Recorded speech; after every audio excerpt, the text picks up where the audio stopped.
ታላቁ ነብይ ሙሐመድ አለይሂ ሰላቱ ወሰላም እነዚያ ዱንያ ለሳቸው የተፈጠረችላቸው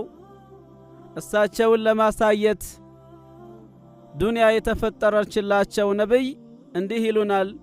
በንግግራቸው عش ما شئت فإنك ميت وأحبب من شئت فإنك مفارقه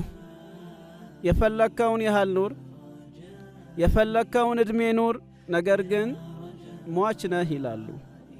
የምትፈልገውን ውደድ ነገር ግን መለያየትህ አይቀርም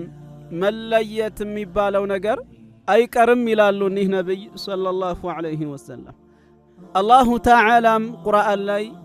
ለኒህም ነብይ ኢነከ መይቱን ብሏቸዋል ሟች ነህ ብሎ ነገራቸው ህዝቦቻቸውም እንደሚሞቱ ነገራቸው አላህ ቁርአን ላይ ኩሉ ነፍሲን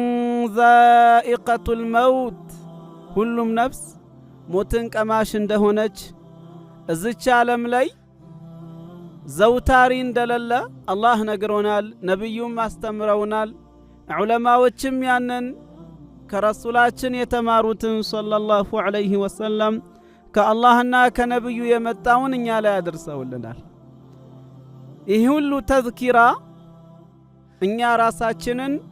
ለዛንኛው አገራችን እንድናስተካክል ለዛንኛው አገራችን ራሳችንን እንድናዘጋጅ